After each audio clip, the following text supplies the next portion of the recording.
Hare Krishna. So we'll start for today for verse number 13. So further verses 13, 14, and 15 will describe the role of soul, material nature, and the God. And then from further verses of 17 to 19 will focus on how we can achieve liberation. And then there'll be some glimpse of Ashtang Yoga being given. So which will start the new chapter then. So this is how the things will go. So let's start with verse number 13. Sarva karmani manasa sanyaya yasyaste sukham vasi navadvare pure dehi naiva kurvanna karayan.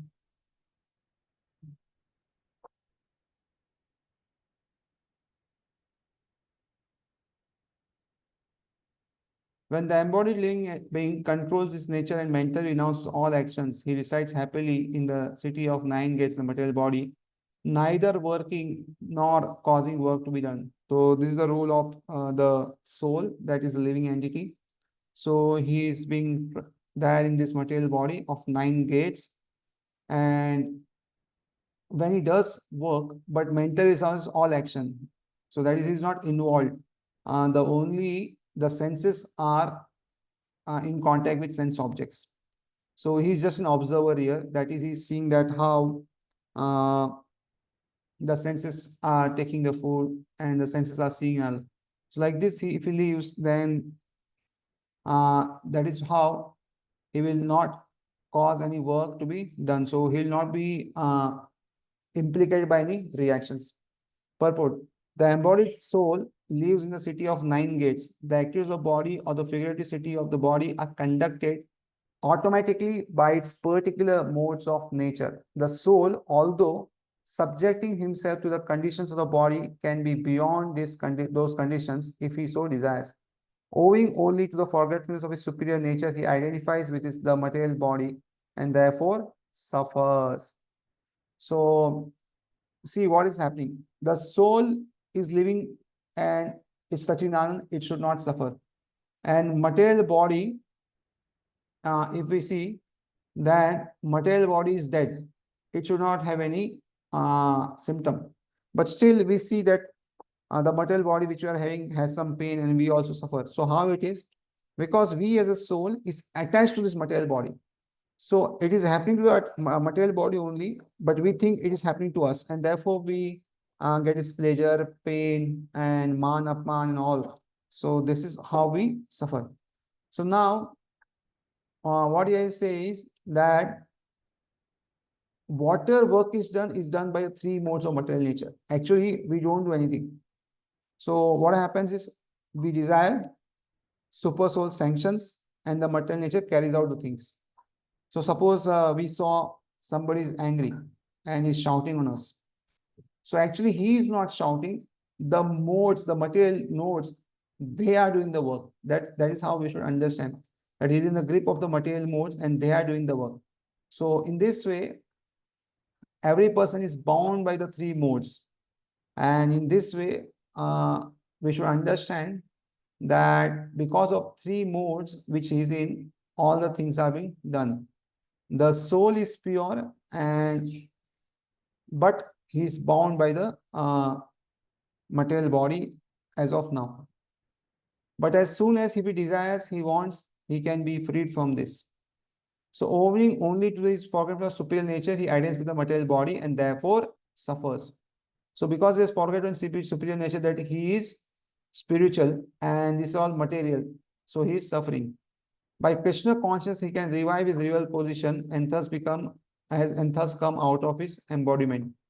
Therefore, when one takes to Krishna consciousness, one at once becomes completely aloof from bodily activities.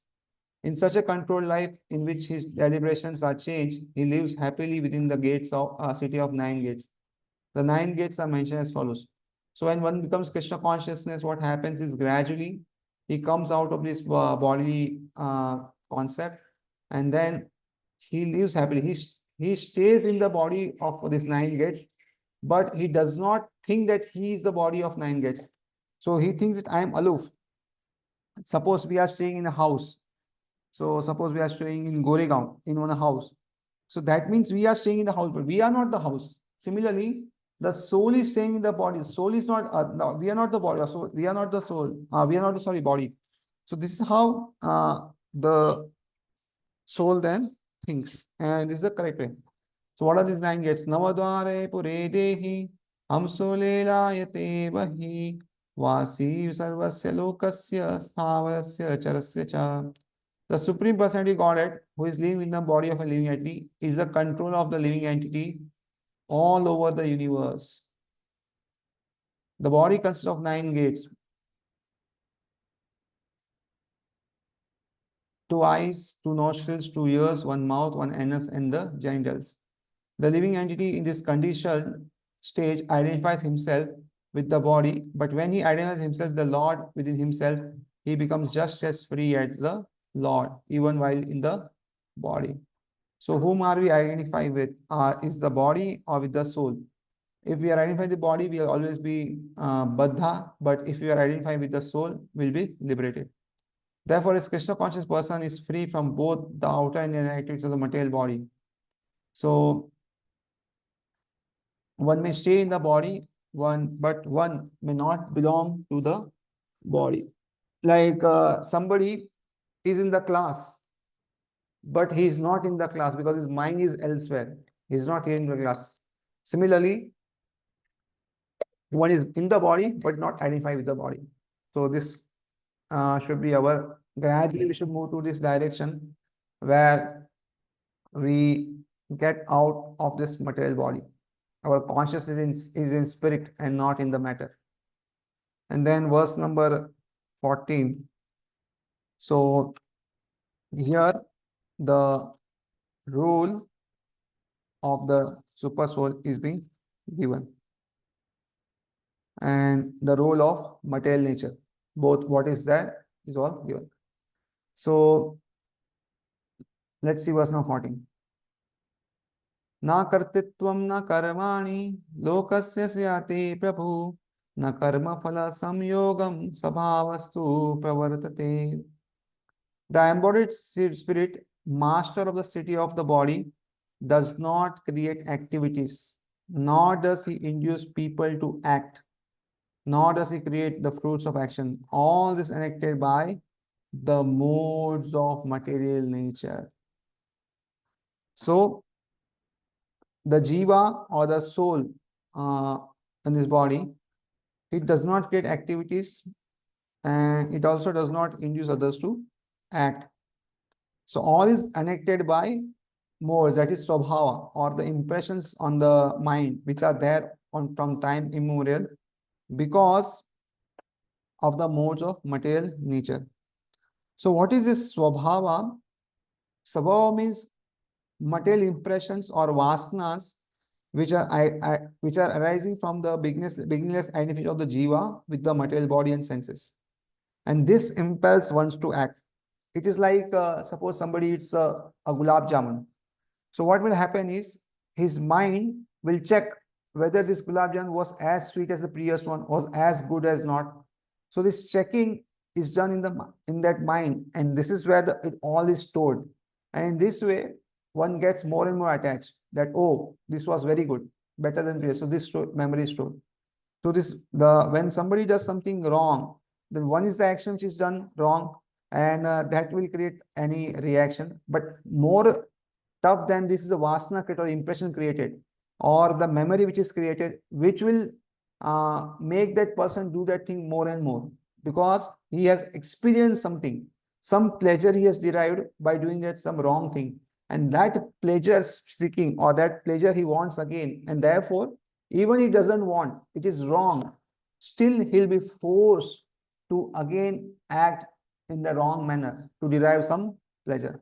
So that is a more difficult thing than this. And therefore we see there are so many drunkards, there are so many smokers who know smoking is bad, drinking is bad, but still they are not able to give up. Why? Because the previous vasanas, the impressions, the memory is thinking that, oh, it has some pleasure, some pleasure. And in this way, they continue given. It is like, and they are forced to act. This is how it's done. Purport in the living entity, as will be explained in the 7th chapter, is one of the energies of the natures of the Supreme Lord, but is distinct from matter, which is another nature called inferior of the Lord. Somehow, the superior nature of the living entity has been in contact with the material nature since time immemorial. The temporary body or material dwelling place which he obtains is the cause of varieties of activities and the resultant reactions. And now, how this material body uh, is come to a living entity, and how it's very long back, so one cannot trace and one cannot even understand also. So these things will be understood when we go back to Godhead. So the living entity living in such a condition atmosphere, one suffers the results of activities of body by identifying himself in ignorance with the body. It is ignorance acquired from time immemorial that is the cause of bodily suffering and distress.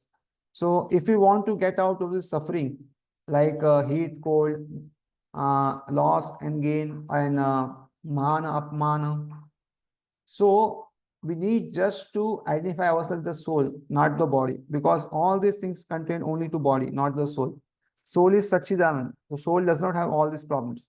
So when we identify ourselves with the soul, that I am a spirit soul, eternal servant of Krishna, then one will not identify with the body and will not feel such pain and pleasure, because then he will identify himself with the spirit soul and the functions of that soul.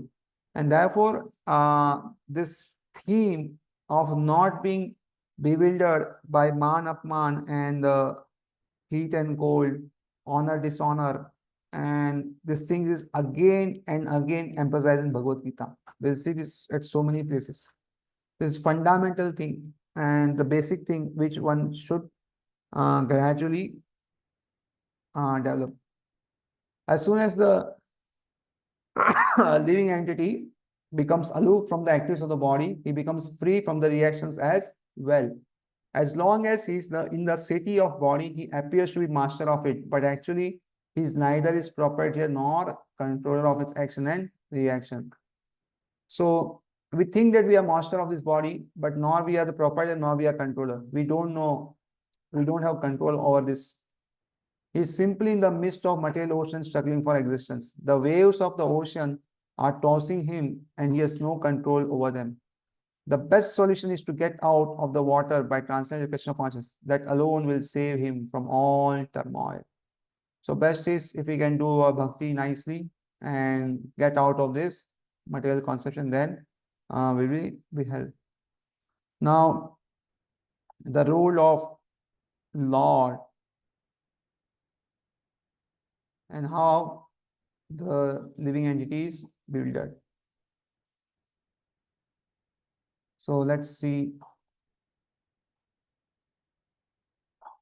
verse number 50. Nadate kasyachit papam na chaiva sukrutam vibhu agnanina jnanam tena muhyanti jantava. Nor does the Supreme Lord assume anyone's sinful or pious activities. Embodied beings, however, are bewildered because of the ignorance which covers their real knowledge. So, Supreme Lord also does not assume anyone's sinful or pious activities. He is just an observer. He just sanctions things according to the karma of that person. So when we desire something, so Supreme Lord will see whether we have that karmic thing to fulfill that. If yes, he will just sanction, and material nature will fulfill these things. In this way, the cycle goes on. Like there are so many examples for this. Suppose we like to see something, and the desire is being sanctioned by Supreme Lord, and then our eyes, the material eyes or material by through material words, we see that things. So this is how the three things, that is the soul, the super soul, and material nature, they work together. Purport: the Sanskrit word Vibhu means the Supreme Lord who is full of unlimited knowledge, riches, strength, fame, beauty, and renunciation. So this is the definition of Lord, or this definition of if anyone is Bhagwan, then he should have these 6 things in full: unlimited knowledge, unlimited rich, he should be strength, he should have fame, beauty, and renunciation. So in this world, somebody may have one or two of these things, but nobody has all, and that also nobody has all in full. That is, somebody may be rich, but he is not the richest. He doesn't have the rich of all the world. He doesn't have resources of all the world. So, but Krishna has resources of all the universes. So nobody can equal him. He is always satisfied in himself, undisturbed by sinful or pious activities. So he is Atmaram, and he is not disturbed if somebody does sinful or pious activities. It does not create a particular situation for any living entity, but the living entity, bewildered by ignorance, desires to be put into certain condition of life, and thereby his chain of action and reaction begins. A living entity is by superior nature full of knowledge. Nevertheless, he is prone to be influenced by ignorance due to his limited power. So what is the difference between we and the Supreme Personality of Godhead, Krishna? We are Anu and he is Vibhu. So qualitatively we are same, but there is a huge difference in quantity. And therefore, we get influenced by Maya, whereas Krishna is never influenced by Maya.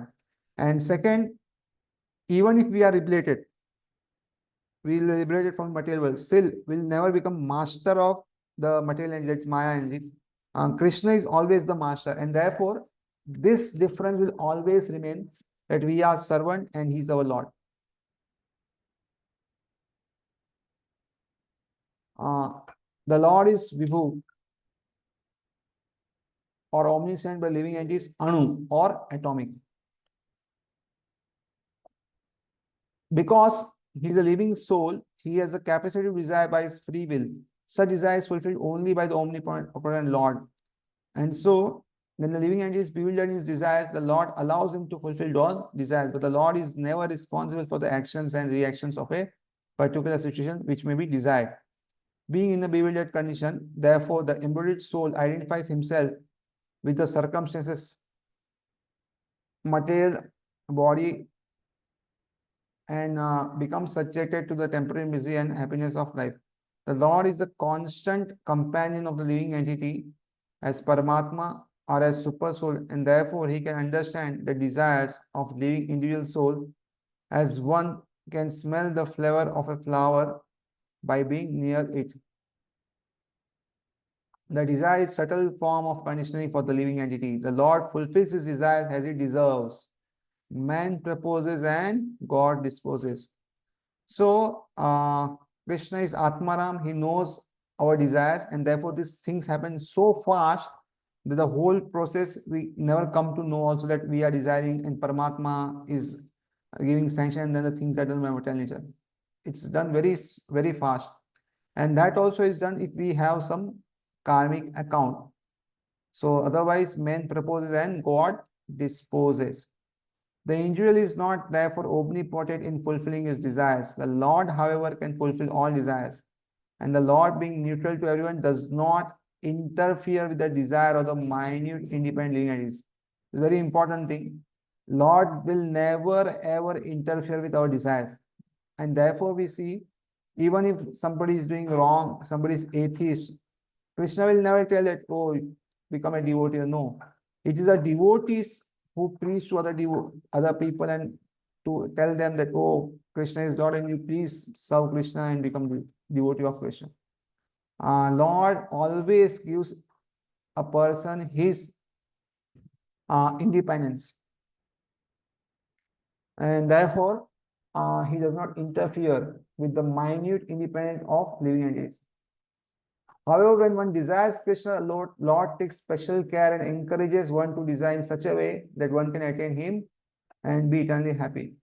So when once we think that, oh, I want to read BhagavadGita, I want to know who Krishna is, there's some inquisitiveness which is seen, then Krishna comes to it and then he fulfills our desire. Then he will help us to meet some spiritual master, help us to meet some devotee, who is practicing already. In this way, he'll make some of the other arrangements so that we gradually come to him. But initial desire is ours. See, in whatever way it is, either we want to enjoy material nature or either we want to go to Krishna. There is some initial desire in us, and then Krishna fulfills that desire according to our punya. So for material things, punya is required. But if we want Krishna, then only if we desire, Krishna will try to fulfill as best what it is for us. The Vedic hymns therefore declare, Esha yu hi eva sadhu karma karyati tam yam ebhayo lokebhya unnisate Esha eva sadhu karma karyati yam ado ninisate. The Lord engages the living entity in pious activities so that he may be elevated. The Lord engages in the impious activities so that he may go to hell. Ajo jantu nishoyam atmana sukha dukkhayo Ishvaro preto gachet swargam vaso abram evacha. The living entity is completely dependent in his distress and happiness. By the will of Supreme, he can go to heaven or hell as the cloud is driven by the air.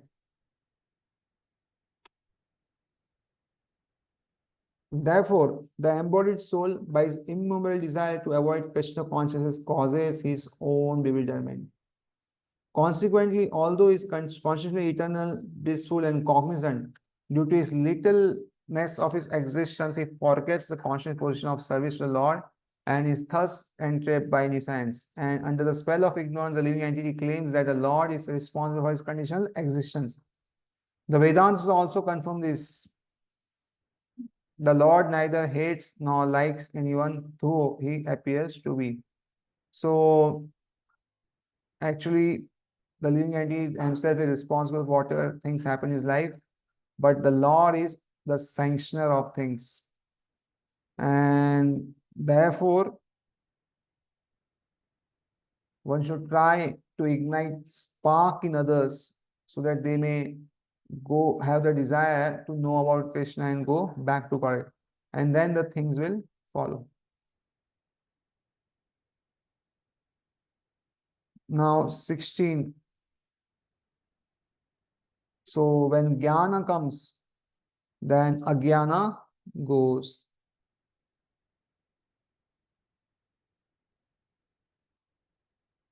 Jnanena tu tad ajnanam yesham nashitam atmana tesham aditya vyajnanam prakashayati tatparam. When, however, one is enlightened with the knowledge by which nescience is destroyed, then his knowledge reveals everything as the sun lights up everything in the daytime. So, when we are reading this, what is happening is we are getting knowledge. And by this, what is happening is all our nescience or ignorance is being destroyed gradually. So there are layers and layers and layers of ignorance in our heart and all. So gradually, when we read every day, one layer is getting destroyed. In this way, gradually this knowledge will it will not happen in one day, but it's a process, and this process happens gradually. Every day we read something, every day we understand something, and every day after reading and understanding something, it builds up, builds up, builds up, and then gradually we understand that, oh, Krishna is God. We need to do bhakti, and in bhakti also there are levels. Like when initially somebody comes, he chants sometimes, sometimes doesn't chant. Sometimes he go to temple. Then gradually what happens? He starts chanting daily, goes daily to temple. And then in that also he starts to improve his chanting. The quality of his chanting is gradually being improved. Then he will chant in the morning, in the Brahma Muhurat hours. And then he will see that he asks devotees, oh, am I doing right? What is the thing I should do more? And this way, gradually thing happens. So one should be patient enough to understand that it will take its own time. One should just endeavor every day, whatever one's capacity is. Those who have forgotten Krishna must certainly be bewildered, but those who are in Krishna consciousness are not bewildered at all. It's said in Bhagavad Gita, Sarvam Jnana Pravalena Jnanagni Sarva Karmani and Nahi Jnanam Siddhasham. Knowledge is always highly esteemed. And what is the knowledge? that knowledge. Perfect knowledge is achieved when one surrenders unto Krishna. And as is said in the 7th chapter, 19th verse, Bahunam Janmanam Ante Jnanavan Man Prabhadante Vasudevam Sarvamiti Sa Mahatma Sudulabam. After passing through many, many births, when one perfect in knowledge, surrenders unto Krishna, or when one attains Krishna consciousness, then everything is revealed to him, as everything is revealed by the sun in the daytime. So it takes too many births also, and not many people are there. Sa Mahatma Sudulabha, they are very dullabh. The living entity is bewildered in so many ways. For instance, when he is unceremoniously thinks himself God, he actually falls in the last snare of nescience. If the living entity is God, then how can he become bewildered by nescience? Does God become bewildered by nescience? If so, that nescience or Satan is greater than God. Real knowledge can be obtained from a person who is in perfect Krishna consciousness. Therefore, one has to seek out such a bona fide spiritual master and under him learn what is Krishna consciousness. So again, one cannot understand Krishna consciousness on his own. One has to go to a bona fide spiritual master. And there are two types of masters. One is Diksha Guru and one is Siksha Guru. So Diksha Guru gives initiation, but majorly doesn't have time for his disciples or his um, uh, people. And therefore, there is another thing is Siksha Guru who gives Siksha. And one can have different Siksha Gurus also for different things. That's not an issue. But one should learn gradually from them. And there is not much difference between Siksha Guru and Diksha Guru as far as respect is concerned, as far as learning is concerned. Um, so therefore, one can learn from them.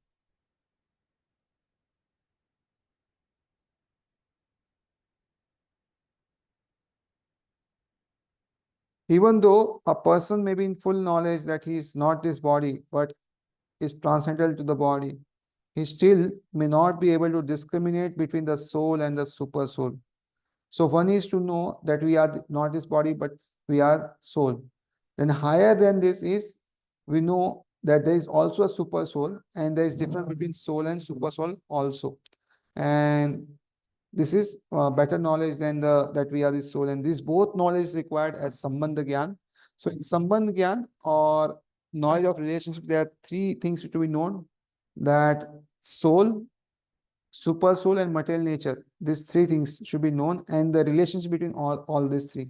This is all together called Sambandha Gyan. And Sambandha Gyan, if it is good, then the Abhiday happens very fast, or the process happens very fast. And then the provision also comes fast. And therefore, uh, this knowledge should be gained gradually by reading.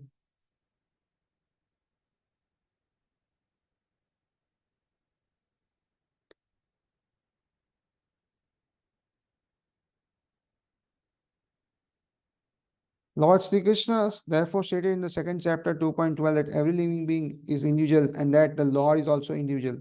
They were all individuals in the past, they are individuals at present, and they will continue to be individuals in the future.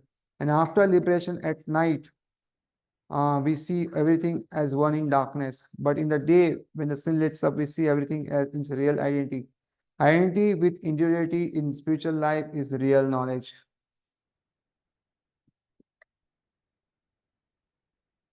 So, we should identify everyone, but not think that they will merge in Brahman. So, identify with individuality is real knowledge. Now, from in verse number 17, so if one knows who am I, who is Krishna, or who is the Lord, and the ignorance is removed and knowledge comes, then what does one do? That is take shelter of the Supreme Lord. So this is verse says how to focus on Supreme Lord.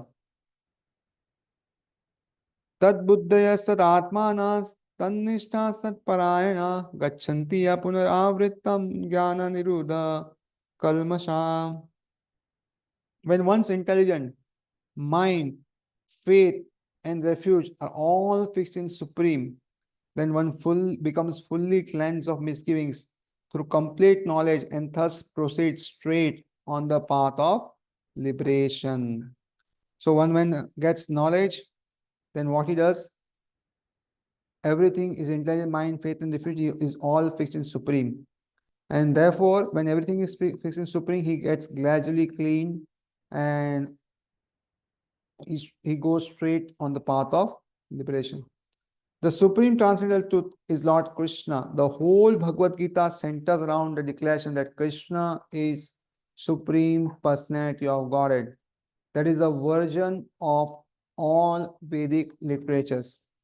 Paratattva means the Supreme Reality, who is understood by the knowers of the Supreme as Brahman, Paramatma, and Bhagavan.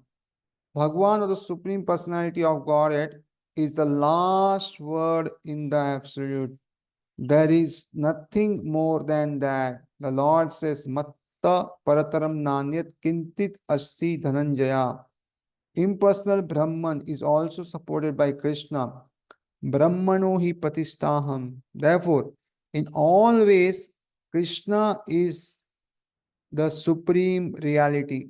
One whose mind, intelligence, faith, and refuge are always in Krishna, or in other words, who is fully in Krishna consciousness, undoubtedly washed clean of all misgivings and is in perfect knowledge in everything concerning transcendence. A Krishna conscious person can thoroughly understand that there is duality, simultaneous identity and individuality in Krishna, and is equipped with that such transcendental knowledge, and one can make steady progress on the path of liberation. So, this is clear. I think one should know that simultaneous identity and individuality means we are equal in quality with Krishna, but in quantity there is difference. Like the salt in contain the ocean and a drop of water from the ocean, if we check, it will be same. But the ocean water and drop of water in the ocean cannot compare to each other. Like this, the quality in Krishna and living it is same, but Krishna is Vibhu and we are Anu, so we can never match it. So simultaneously there is identity and individuality also. Now, so after knowing who is supreme, then focusing on the supreme. So what will the vision of that person? How he will see things? So this will explain in this verse number 18. Vidya Vinaya Sampanne Brahmane Gavi Hastini Sunichaya Sapakecha Pandita Samadarshan Darshini Na. The humble sages, by virtue of true knowledge, sees with equal vision a learned and gentle Brahmana, a cow, an elephant, a dog, and a dog eater. So, the humble sage, what he does, because he has now got true knowledge and he is meditating on the Supreme. So, with relation to the Supreme, he sees everyone with equal vision. That is, everybody is a son of Krishna, or everybody is part and parcel of Krishna. Everybody is related to Krishna. So everybody is spirit, soul. So on the level of soul, he is seeing with equal vision that there is no difference between Brahmana, cow, elephant, dog, or dog eater. So this is the vision which has. Otherwise, if we see, Brahmanas and cows are in the mode of goodness, whereas elephant is in passion, and the dogs and dog eaters are in ignorance. But if we remove these external differences which are there because of mode of nature or because of the body, what we see is everybody is a spirit soul, and the Lord as Paramatma is present in everybody. So in this way, we see there is similarity. Otherwise, there are differences. Purport. A Krishna conscious person does not make any distinction between species or castes. A Brahmana and an outcast, the outcast may be different from the social point of view. A dog, a cow, and an elephant may be different from the point of view of species. But these differences of body are meaningless from the viewpoint of a learned transcendentalist. This is true to the relationship to the Supreme, for the Supreme Lord, by his plenary portion as Paramatma, is present in everyone's heart. Such an understanding of the Supreme is real knowledge. As far as the bodies are concerned, in different caste or different species of life, the Lord is equally kind to everyone because he treats every living entity as friend, yet maintains himself as Paramatma regardless of circumstances of the living entities. The Lord as Paramatma is present both in outcast and in a Brahmana. Although the body of Brahmana and that of outcast are not the same. So whatever body one may be in the body of a worm or in the body of a ant or very small atom or proton. Krishna is always there as Paramatma with everybody. He never leaves the living entity.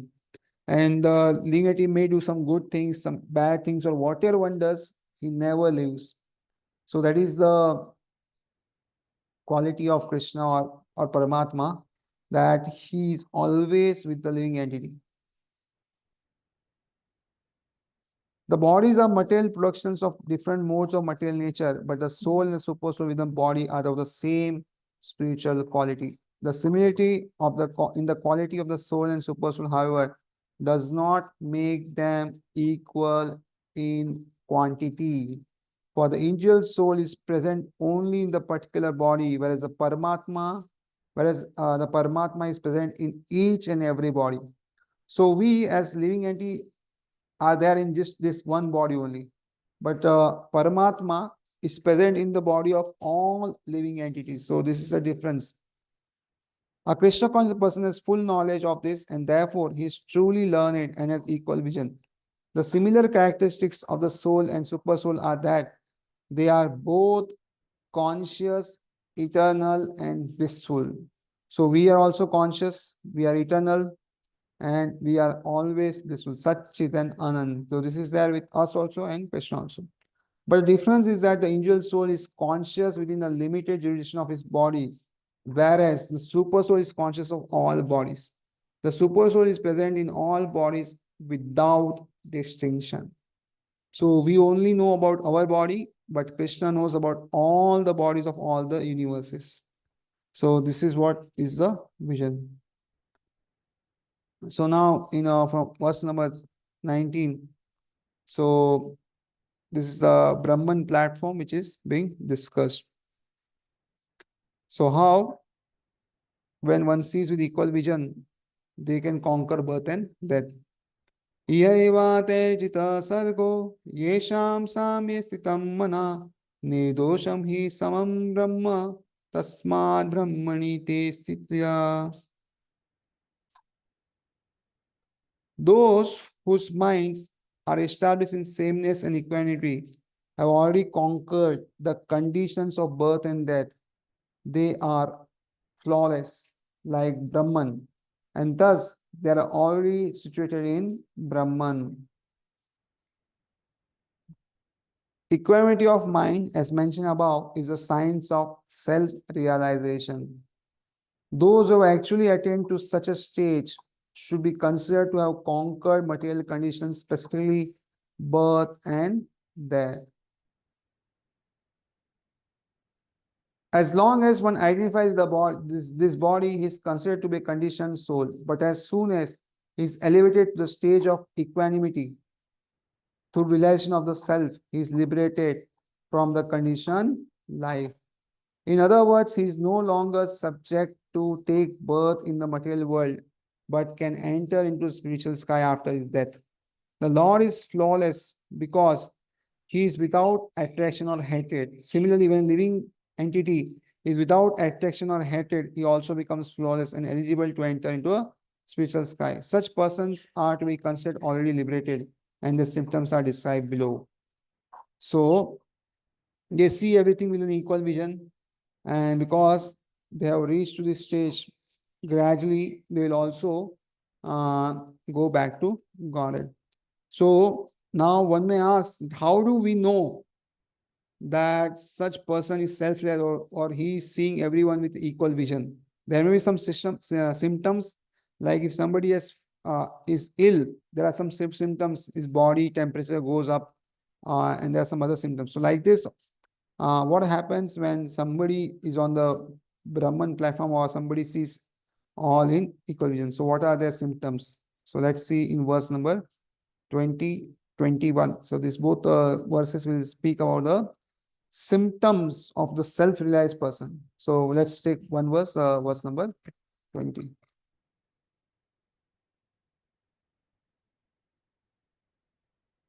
Na prasayet priyam prapya, no dvijet prapya cha priyam, stira buddhir asammudho, brahmavid brahmani sthita. A person who neither rejoices upon achieving something pleasant, nor laments upon obtaining something unpleasant. See, again here it says that he is not happy, not lamenting when he does not get good or he gets good. So, who is self-intelligent, who is unbewildered, and who knows the science of God, is already situated in transcendence.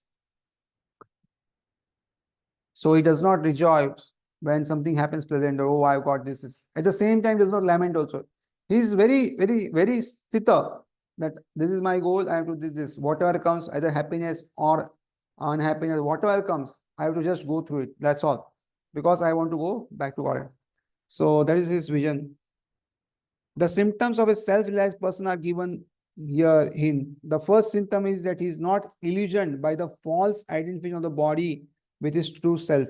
He knows perfectly well that he is not this body, but is the fragmental portion of the Supreme Personality of Godhead.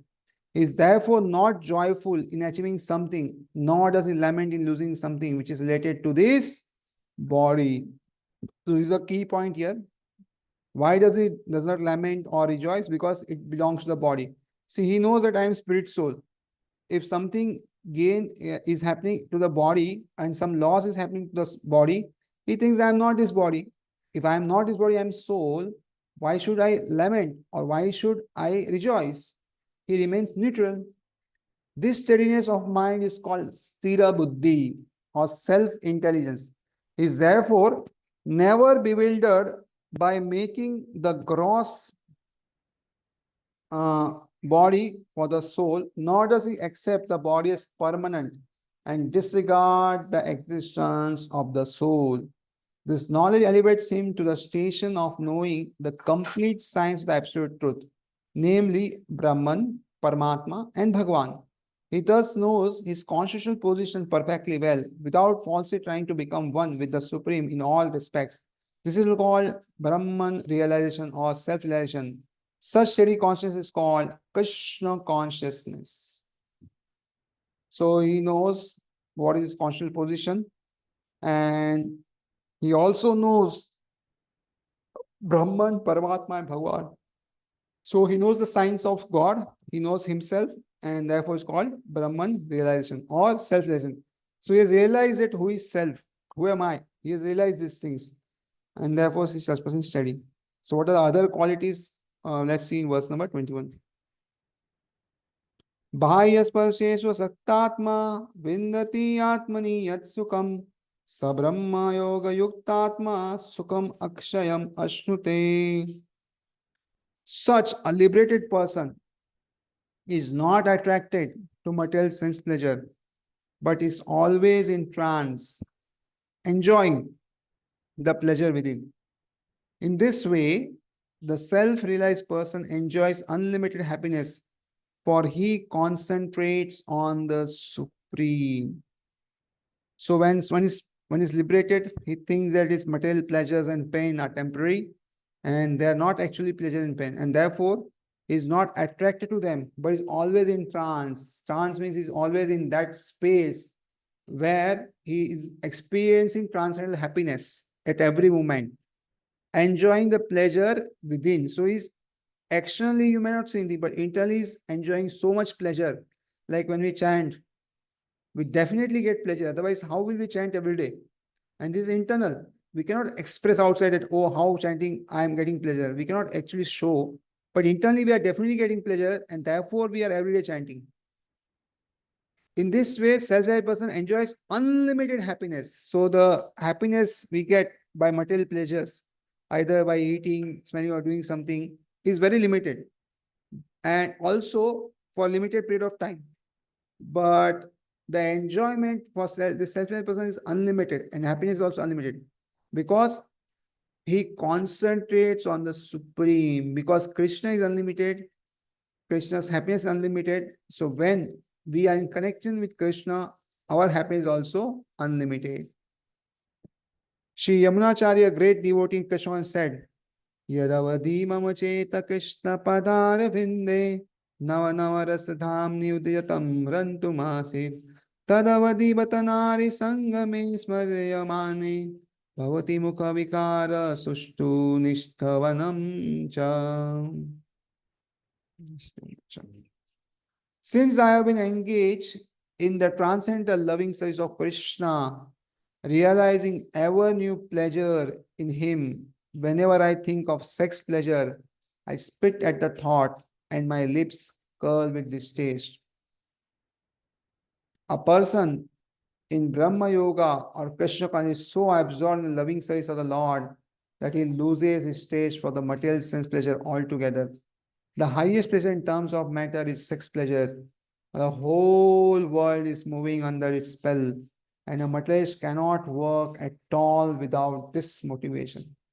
So in this world, people work with two motivation, either sex or sound.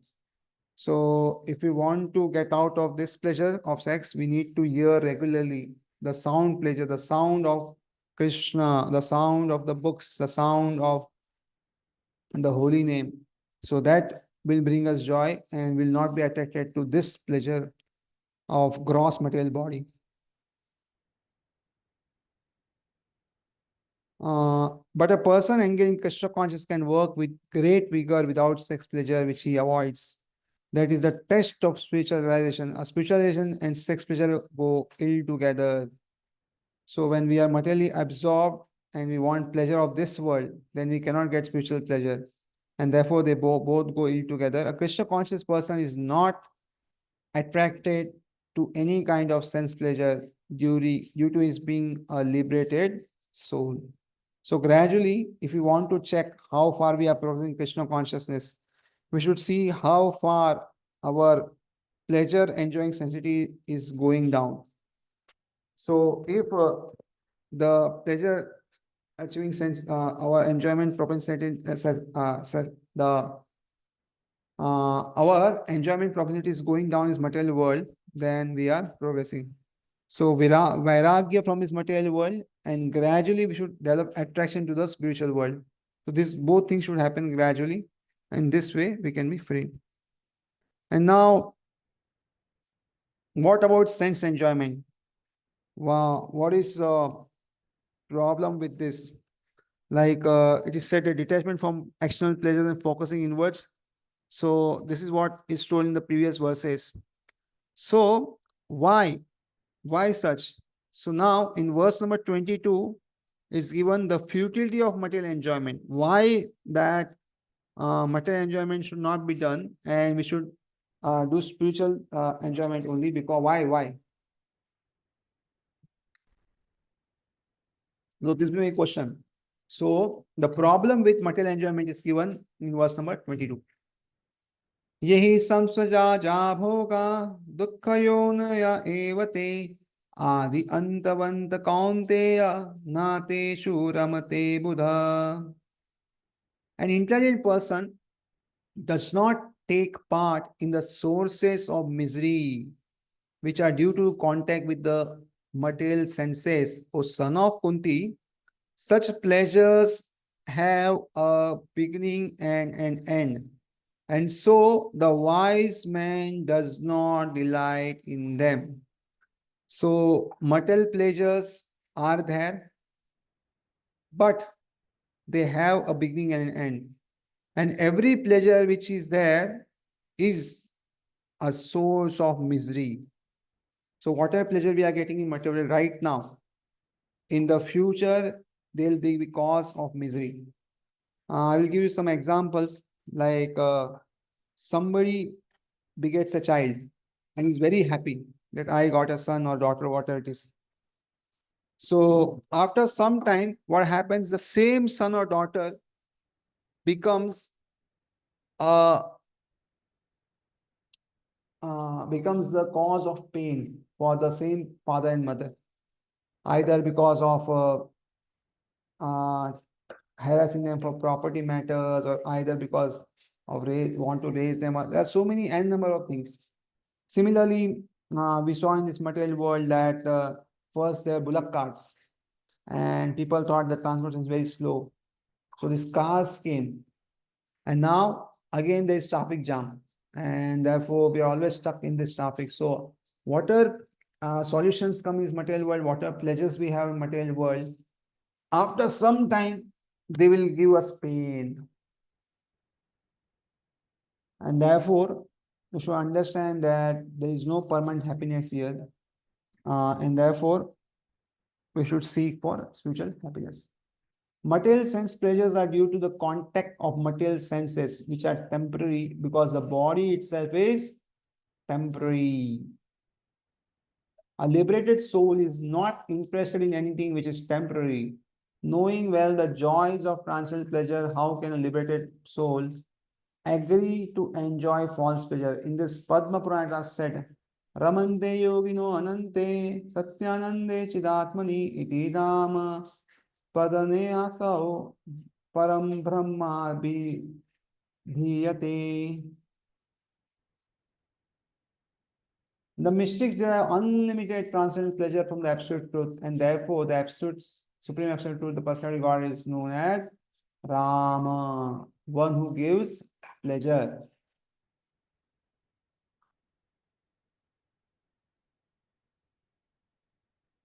In the Srimad Bhagavatam also, Canto 5, Chapter 5, verse number 1 is said, Nayam deho deha bhajam nirloke kashtan kamanarate vidbhujan ye tapo divyam putrakayena sattvam shuddhayet yasmad brahma saukyam tvanantam.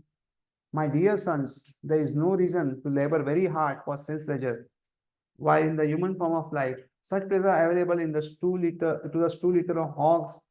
Rather, you should undergo penance in this life by which your existence will be purified.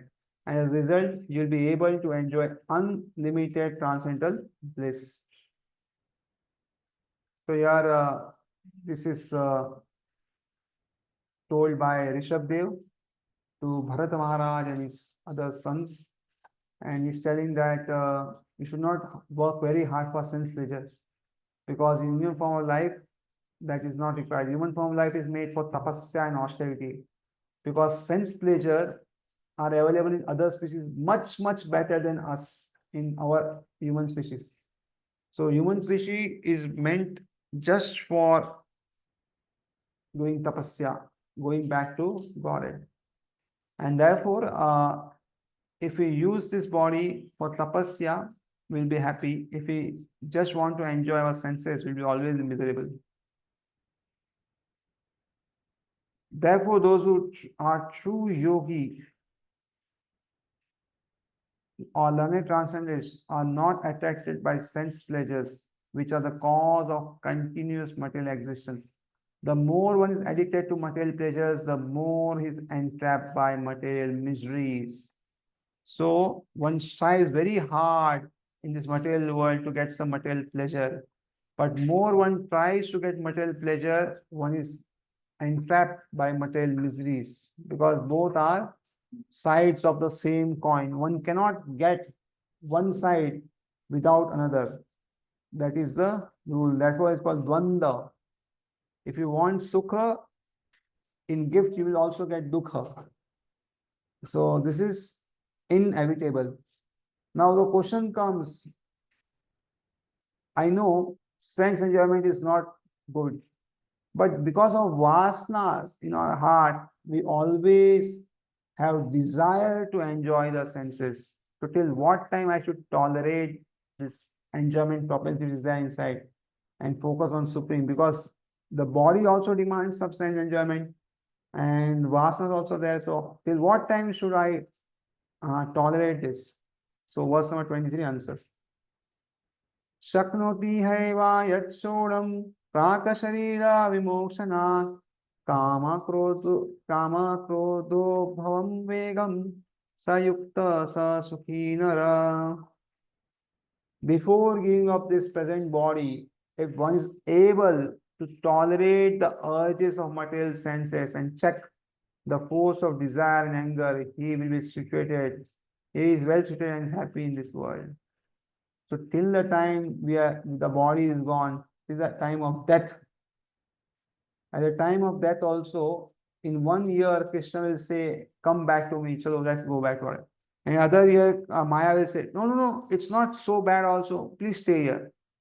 So till the end of life, this is always there. There will be attraction, there will be temptations from material energy, and therefore one has to tolerate the urges before giving up the present body, that before death, and also check that force, this force of desire and anger. So this is all connected. Anger comes because of unfulfilled desires, and therefore he should control this. Check your force of desire. What is desiring now, and anger also. So he's well situated and happy in this world. If one wants to make steady progress on the path of self-realization, he must try to control the force of material senses. There are forces of talk, anger, mind, stomach, genitals, force of tongue. One who is able to control the forces of all these different senses in the mind is called Goswami or Swami. Such Goswamis live strictly uncontrolled lives and forego altogether the forces of the senses. Material desires, when unsatiated, generate anger, and thus mind, eyes, and chest become agitated. So, this all verses, this verse was also NY, that is Vacho Vegam, Mansa Krodha Vegam, Jiva Vegam, Durupastha Vegam. So this is by Rupa Goswami. So first instruction he gives to all sadhakas is one should control his tongue. And tongue has two functions, to vibrate and to eat. So both should be controlled. So whenever we speak, we should either speak of Krishna or something related to Krishna. That is the best ideal. And whatever work one has, one can do. But otherwise, in the spare time, we should speak only of Krishna. So, and second, we should only eat prasad, that is food offered to Krishna, as far as possible. There may be some times when there are some meetings, one goes to some places and one has to eat. But still one should try that maximum times one eats only prasad, so that the progress in bhakti will be very fast. So in this way, one should try to control his all things. So one who can do this is called Goswami. That is, he is the Swami or the boss of his senses. Go means senses, and Swami means master. So he is the master of his senses. Otherwise, he's called as Goda. That is, whether the mind tells do this, the body, or we will do this. So we are not the Goswami, but Godas. Such Goswamis live strictly controlled lives and forego altogether forces of the senses. Material desires when unsatiated generate anger. So this is from verse number 2.60 to 63, where the sequence is given of fall down, and how if the desires are not fulfilled, then anger is generated. And thus the mind, eyes, and chest become agitated. So the residing place of anger is mind, eyes, and chest. So they become all red if you see the eyes and all. Therefore, one must practice to control them before one gives up this material body. One who can do this is understood to be self-realized and is thus happy in the state of self-realization. It is the duty of the translator is to try strenuously to control desire and anger. So this is very much important that one should try hard to control our desires. We should understand that where our desires are taking us. Are they spiritual or material? And we should try to control as far as possible. And second is anger. We should try to use anger positively, like Hanumanji used for burning the Lanka. And this way he became famous. So we should also try to use anger positively and not allow us to degrade with this anger. Then I think from 24 verses we'll take next time. This verse is also important. And the last verse, Bhoktam is the peace formula is most important. So we'll spend some time discussing about this in the next class. Thank you very much. Hare Krishna. If there are any